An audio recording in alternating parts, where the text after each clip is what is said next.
TV.com. You'll see I'm not alone. I got one of my favorites, Miss Nicole Smith. She's with the Mississippi Museum of Natural Science, and they've got Mississippi Arbor Day and a great event coming up. Hey, Nicole. Make sure you unmute yourself, Nicole. I think you're muted on your end. That doesn't work well on radio. It works great in a Zoom meeting, which technology is a lot of fun until it's not. Is that better? That is much better. I love to hear your lovely voice. Well, this is exciting. I love the idea that Mississippi has an Arbor Day. You guys always connect the best events to the funnest themes and things. But tell us about Arbor Day. So there is a national Arbor Day, but Mississippi also has its very own Arbor Day, and that's because this is definitely the time when you want to do your spring planting. So we've got a lot going on here on February 10th from that morning, basically from like 9 till noon. We're going to have all these different things for kids to do. And we're also giving away saplings. So we've got some pine sapling giveaways. You know, what better day to plant a tree than in, this time of year. And we're lucky to have some pines this time around. Sometimes we get hardwoods, and of course we like that. But this time around, we've got pines. We're doing everything from story times about logs with Uncle Story from the Ag Museum. They're doing a special exhibit with us for the day. And I don't know if you've met Uncle Story. He's this really cool puppet, and they do a lovely. It's very charming. They're doing the Logs Life Story. We're doing leaf printing activities. So because it's very close to Valentine's Day, like you were talking about earlier, we're having the kids make Valentine's cards about why they love trees, so that they can give that to somebody. And so they're like silicone shapes of different leaf types, and they actually learn their trees while they're making that. We'll have capillary action demonstrations. You'll learn how to make your own and to read a tree cookie, you know, how you age a tree according to its rings. So the kids can be making that. We'll have a live animal program so you can learn how animals depend on the forest. The Wood Magic Traveling Science Fair will be here, showing everything from how we use wood products in our daily lives to termites, and some really like groovy, almost a stupid pet trick, but not really, with termites that involves a ballpoint pen, and it's really silly, and it's a pheromone trail, but it's very, very cool that you'll like to see. And seed germination, there'll be examples of that. I mean, we guided nature hikes. I mean, it's action packed. It's definitely a day worth coming out. We have a lot of school groups coming, but there's still room. We got plenty of room for people to come join us.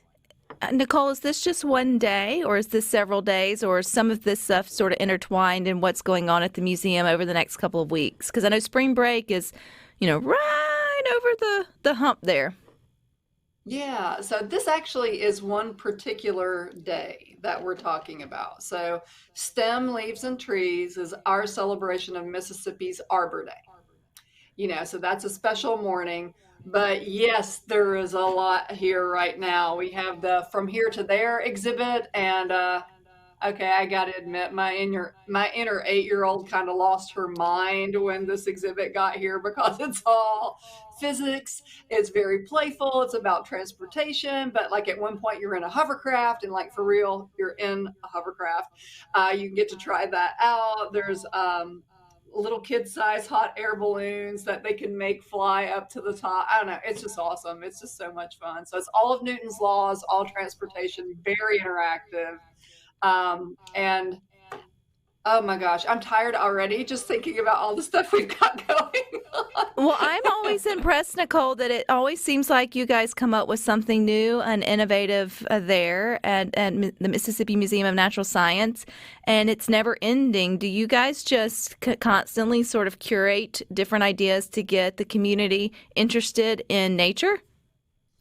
Constantly. Yeah, that's a good way of describing it. My work hours are unusual, to say the least, but I enjoy it. I'm passionate about it. So I work with STEM industries across the state, every event we do is science, technology, engineering, mathematics, in one way or another. It's always with a nature focus too. We've got that connection. We've got the Fossil Roadshow coming up March 4th. That's one of my absolute favorites, and that one's coming up. So, any day I get to talk about fossils, it's a really good day. We've got Science Makers, which is sort of a career day exploration, and we're going to be featuring Mississippi's women and minorities that are doing amazing things in STEM. That's going to be March 10th.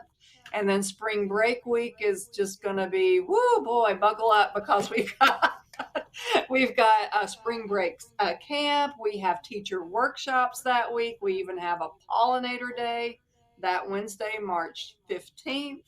So yeah, it's a lot, but it's great, and it's an honor to be able to connect people to nature here in Mississippi.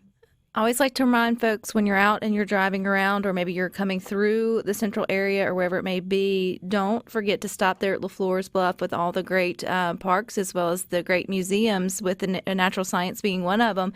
You think your kids may not be old enough to grasp what's going on in there with with it being nature and all, but no, like even my 3-year-old is fully engaged in a lot of y'all's activities and exhibits, and just it kind of speaks to them sort of where they're at. And I think families forget how much fun they can have by going there and seeing all the different exhibits, but also getting out in your own backyard with Arbor Day. I mean, not everyone can make it down for on the 10th for the event. What are some ways that we can get out and honor our own trees or get to know them in our own backyard, Nicole? Is there any of those projects that can be done Oh, anywhere or taken in? Oh, absolutely. Like our museum has downloadable PDFs that you can, put on your phone, and it can help you go find leaves and learn how to identify your trees in your yard. So that's like a really fun thing.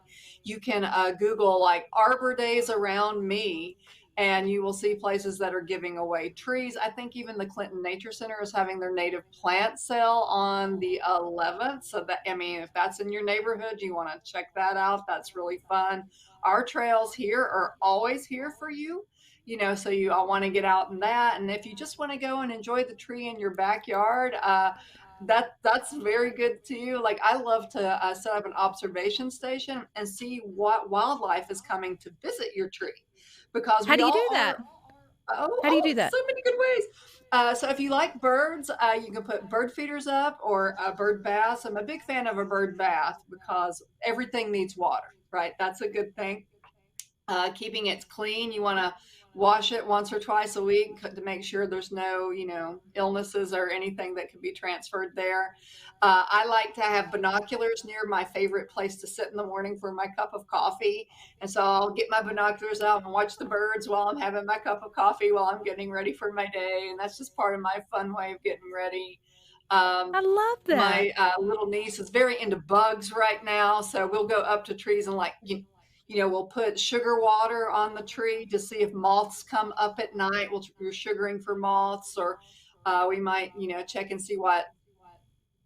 I think there was a beetle that was there a couple of times. I didn't know what it was, so we got the field guide out and we're trying to figure out what the beetles were. And of course, the squirrels were definitely making their presence known. So there's a lot of great things that Oh, connects I love us, all of even if it's those, just your Nicole. backyard. Yeah, I mean, and I think I love all of those, and I think we make things more complicated than it has to be when it comes to getting our kids interested. I hadn't thought about like binoculars or then just a magnifying glass and say, go have fun, right? Like just go see what Oh you can yeah. see or like look at what you can look at, because to kids, that's, their imagination can sort of encourage, who knows what they'll find in sort of that way. I love that tip. Oh. And also the downloadables. So how do we get that, and where do we get all the information for Mississippi Museum of Natural Science?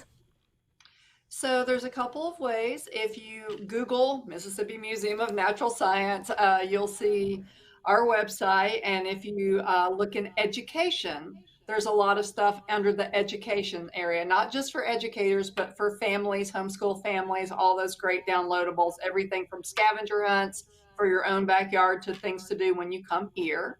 So you can find them that way.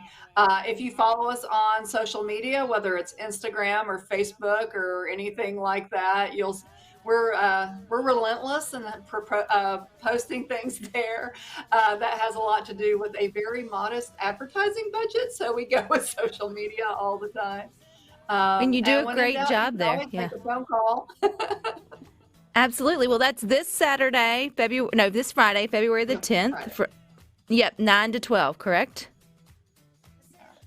All righty. Well, until next time, Nicole, I'm going to get outside. I'm going to get my binoculars out just for you. But y'all stick with us. We Good. got more I'm for you glad. coming up next.